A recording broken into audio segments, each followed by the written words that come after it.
Hi, my name is Alex.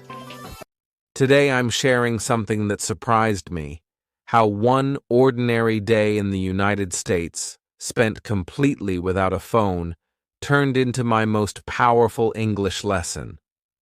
I didn't plan a special trip or a fancy class. I just put my phone in a drawer, took a small notebook and a pen, and promised myself to look at people, listen carefully, and speak out loud even when my words felt shy. I wanted a day that forced me to think in English, not translate into it.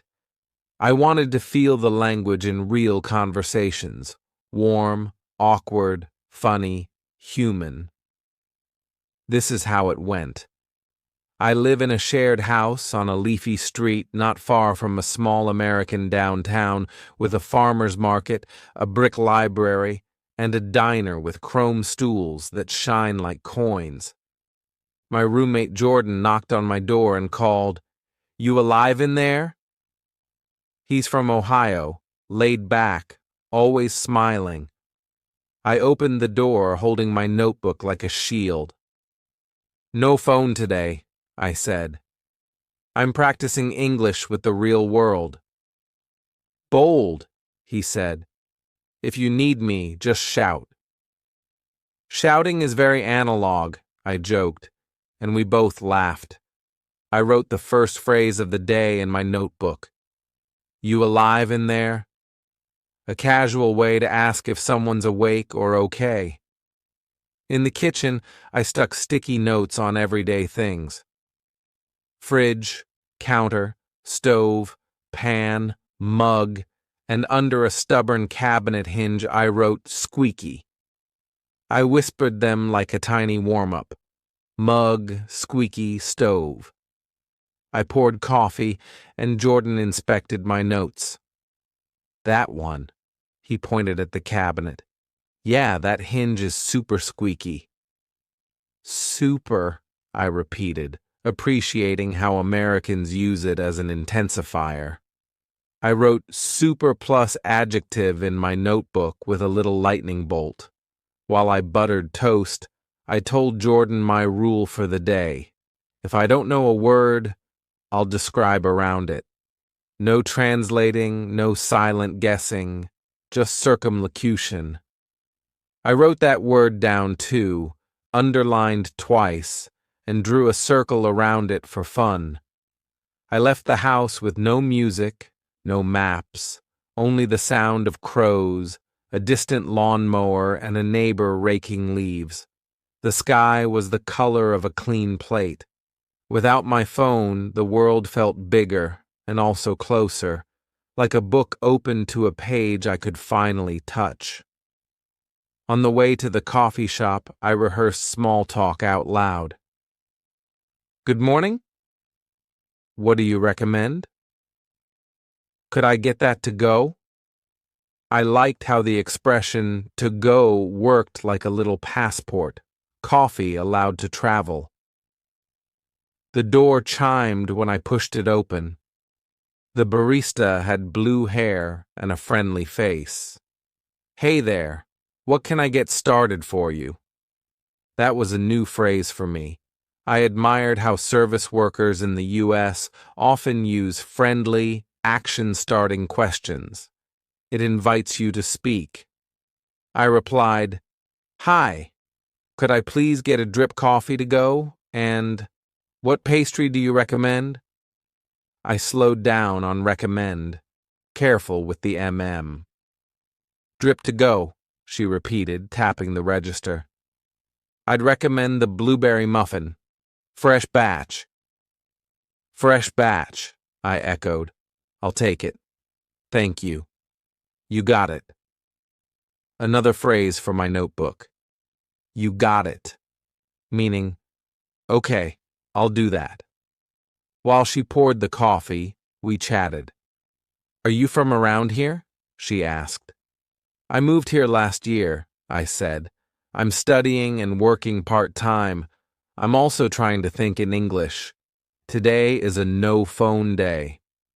"No phone?" She raised her eyebrows. "Honestly, good for you. I wish I could do that. More people, less scrolling. More people, less scrolling, I repeated, liking the rhythm. She handed me the coffee and muffin. Muffins on the house, she said, for the brave student. On the house? I asked. Free, she smiled. Don't get used to it. I laughed and wrote it down the second I stepped aside. On the house equals free. A phrase with personality. I took my food to a corner table and listened to the room. A couple discussed a road trip. A man at the counter practiced a pickup order on the phone. I looked away when I remembered no phone. A bulletin board behind me was busy with flyers. Yard sale, open mic, conversation club at the library, volunteers needed. I copied open mic and conversation club into my notebook, circling the last one, adding 3 stars. This day was already promising. When I left, I held the door for a woman with a stroller. Thank you, she chirped. Of course, I said, and noticed how good it felt to respond without translating. The sentence came out like a reflex, like a smile. At the farmer's market, tents lined the street, and red apples stacked in wooden crates looked like piled moons. A man in a baseball cap sliced a sample. Try a Honeycrisp, he said. It's our best seller.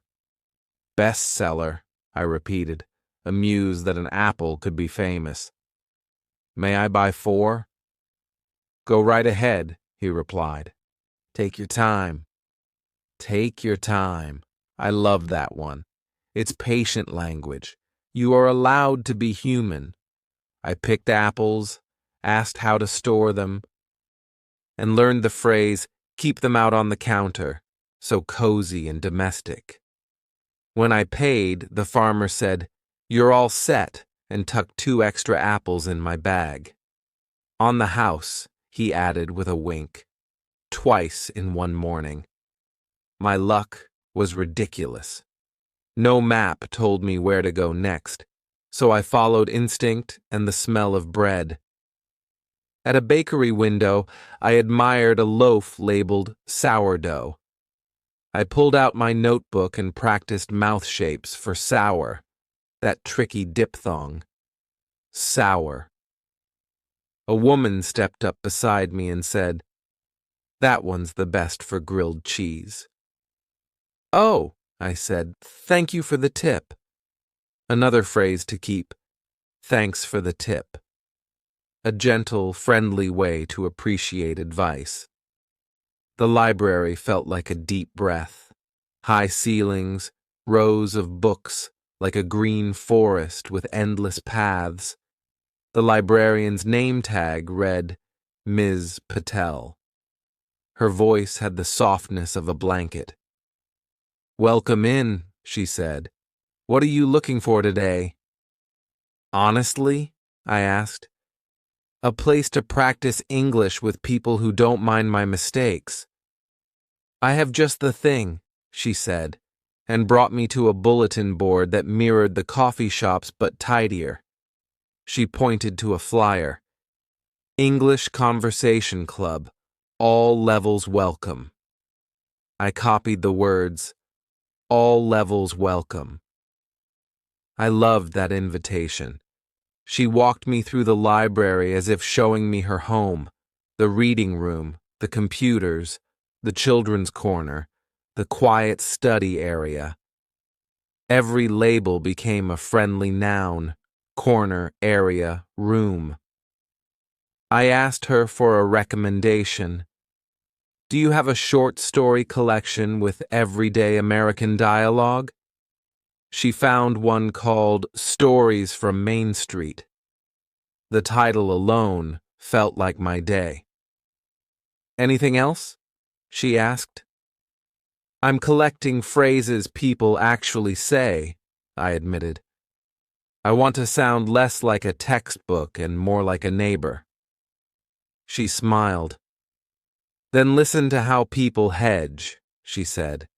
We soften suggestions. We say, you could try, maybe check out. I guess. Those little words matter. I wrote hedging in big letters with examples. She lowered her voice, like sharing a secret.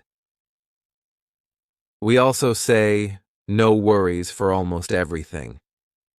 No worries, I repeated. I like that. I found a seat by a window and read a story about a woman who borrowed sugar from her neighbor. The dialogue was full of small talk, a type of language I used to avoid because it felt empty. Today it felt like a doorway. When the story ended, I copied 3 lines that sounded natural. Mind if I borrow a cup of sugar? Not at all. Help yourself. I owe you one. I closed the book and decided to test these lines in the wild. Outside, a softball field echoed with the thwack of practice swings. I walked to the fence and watched for a while. A tall kid missed a fly ball, then laughed at himself. A coach clapped and called, "Shake it off!" Another phrase from my list, "Shake it off." Let the mistake go. Keep moving. Want to take a few swings? The coach asked me suddenly. We've got an extra bat. A small part of me wanted to hide, but no phone meant no fast escape, and learn English meant say yes to real life. Sure, I said. I'm not very good. No worries, he said. You'll do great. He showed me how to stand and where to look. I liked his verbs. Square up, plant your feet, keep your eye on it. After a few awkward tries, I connected with one. Clink. A kid shouted, "Nice hit!" My face went hot with pride and surprise. The coach laughed and said, "Look at you." Natural, I wrote, "Look at you." A friendly, encouraging exclamation. It felt like a high five in words. Thanks for letting me try, I told them, handing back the bat. I'm practicing English today. A kid with freckles said, "You talk fine." His directness made me grin. I walked downtown again, hungry and happy, and stepped into a diner with red booths and a long counter.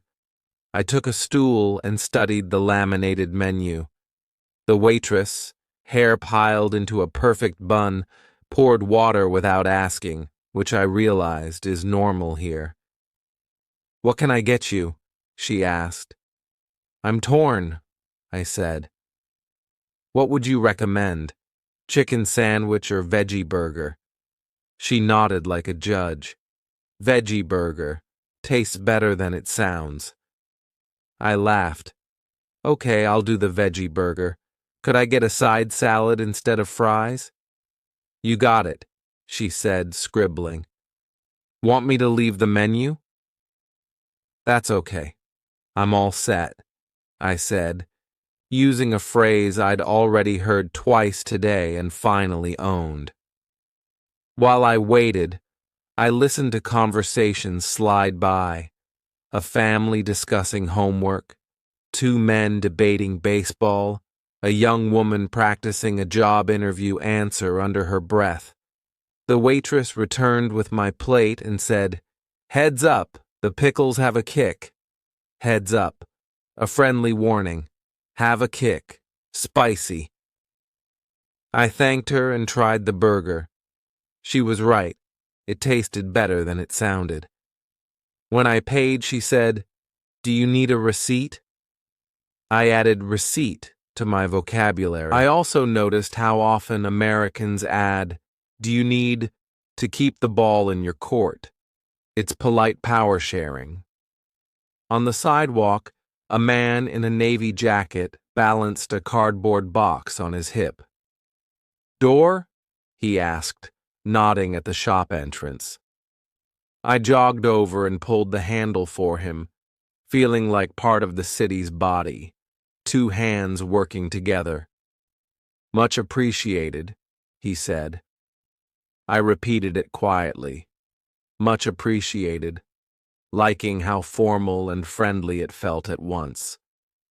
A grocery store brightened the corner like a colorful aquarium.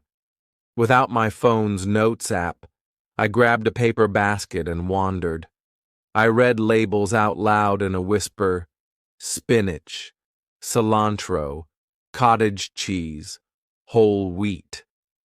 At the cereal aisle, the boxes were loud with promises: crunch, frosted, honey, granola.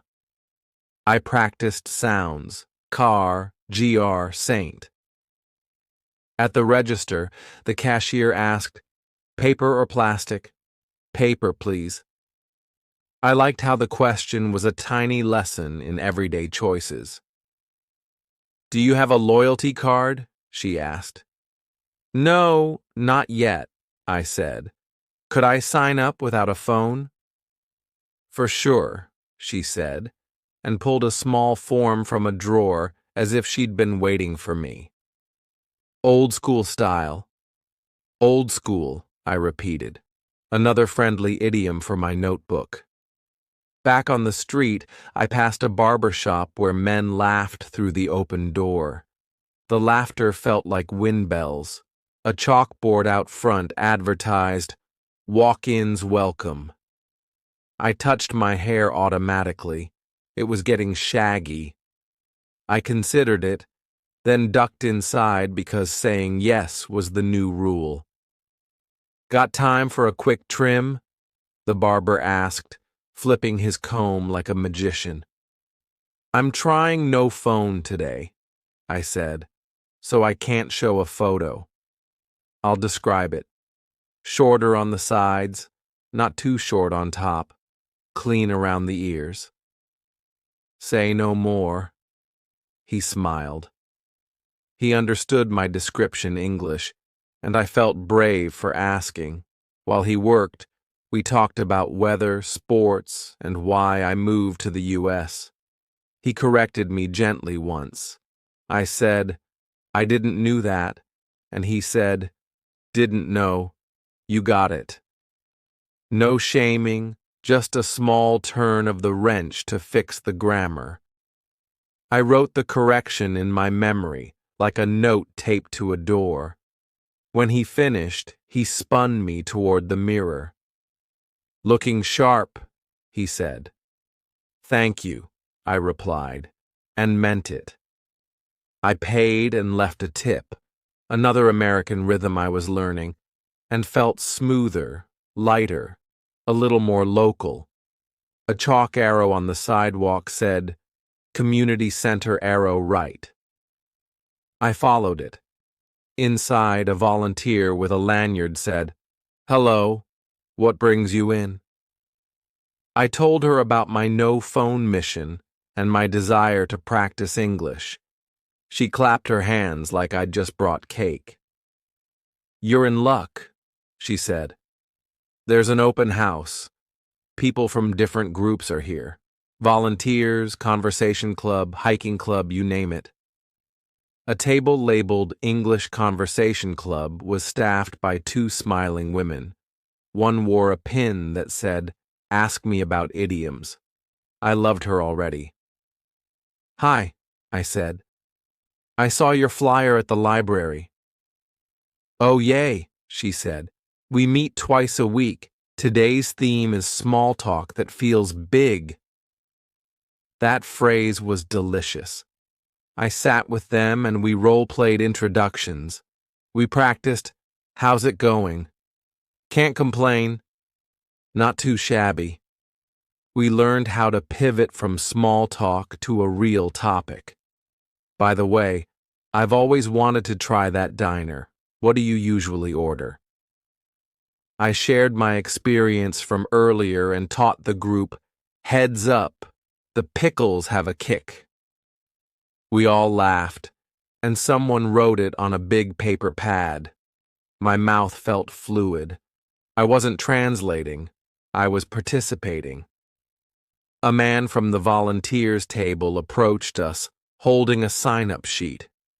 "We're cleaning up the neighborhood garden later this week," he said. "Many hands make light work." I wrote that down. Many hands make light work. It's the kind of line that doubles as life advice. I put my name on his sheet without thinking. Saying yes was getting easy. Outside, the sun leaned across the street in a lazy way. I walked home the long way, past a hardware store where the window displayed rakes, light bulbs, duct tape, and a plump orange cat sleeping like a squeezed sponge. A boy asked his dad, "Can we get duct tape?" And the dad said, "Not unless you can explain why." I smiled because explanations were the heart of my day. I explained my needs all day. Haircuts, sandwiches, library books, and people helped me catch the right words like teammates. At home, Jordan was on the porch reading a paperback. "How's analog life?" he asked. "Alive," I said. I learned on the house, heads up, you got it. Take your time. Many hands make light work, and 20 more I can't remember yet. Write them down before they evaporate, he said, wiggling his fingers like steam. We sat together at the wobbly porch table with my notebook. I emptied my pockets, library receipt, bakery card stamped once, a tiny pencil from the community center, 2 on-the-house apples.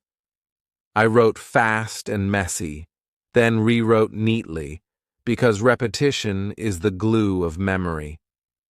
I made little drawings to anchor words, an eye next to "keep your eye on it," a tiny cloud next to "no worries," a pickle with lightning bolts next to "have a kick." Doodles help me remember. They feel like emojis that I own. Jordan asked for my favorite conversation of the day. I told him about the softball coach saying, "Shake it off." "That one is pure American," he said. "We love second chances." "That's what this felt like," I replied. "A second chance for my English to be brave." The room grew quieter as the neighborhood calmed down. A dog barked. Somewhere, someone laughed. And because I had no phone, there was nothing to scroll, nothing to slice my attention into thin pieces. The day stayed whole. I stood up to make tea, and my sticky notes in the kitchen felt like friendly faces. Fridge, mug, squeaky. I added new ones: kettle, steam, stir, refill. I labeled the sugar granulated, which made me laugh because it sounded fancy for crystals that just fall apart. When the water boiled, I poured it too fast and splashed a little. "Heads up," I told myself, laughing, and wiped the counter. English was inside my head now, not as a translation, but as a partner with a voice and humor. Back on the porch, I told Jordan I'd noticed something else. Without a phone, I asked for help more often. "Could you hold the door?" "Do you have a loyalty form?" "Mind if I sit here?" Those tiny requests opened small conversations. Each one made me practice intonation, politeness formulas, and softening, the hedging Ms. Patel had taught me. Each one ended with, "Thanks, you're welcome, no problem," and those endings felt like small bows. "It's weird," I said. I used to think language learning happens on apps, but today I felt it in my face, lips, tongue, smile, and in my chest when I risked a sentence. A stranger's "you got it" is like a medal. Jordan nodded. Apps are great drills. People are great teachers.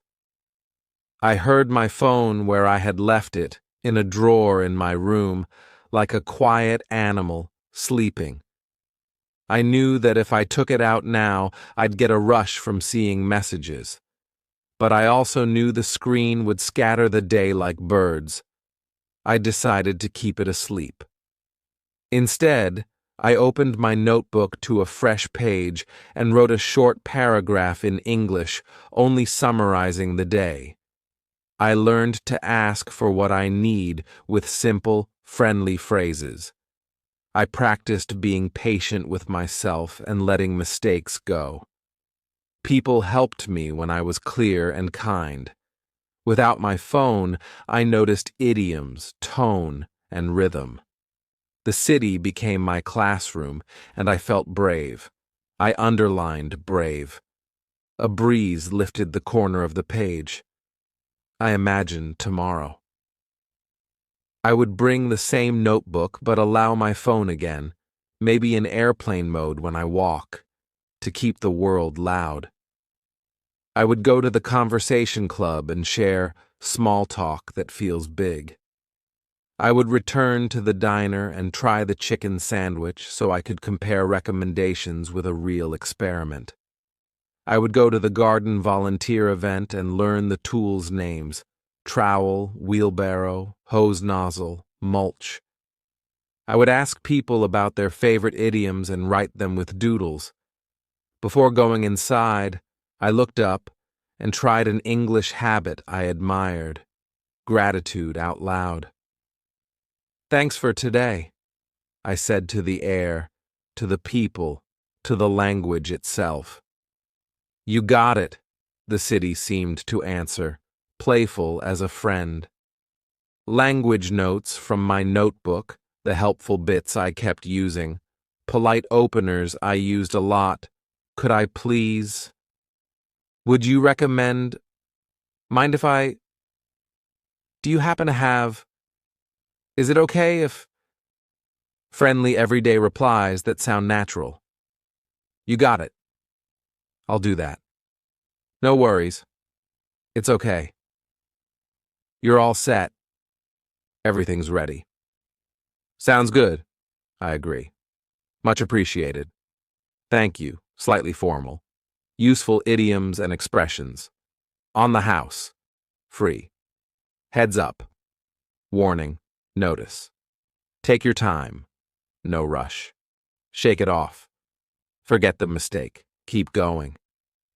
Many hands make light work. Teamwork helps.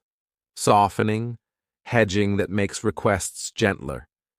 Maybe we could. You could try, I guess.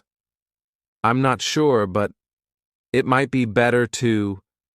Everyday shop and service words I met: receipt, refill, loyalty card, walk-ins welcome, on special, to go, side salad, paper or plastic. Pronunciation checks I practiced: sour, 2 parts, sour, receipt, silent P, vegetable, VJ2 bull, not veget table, granola, grunolu.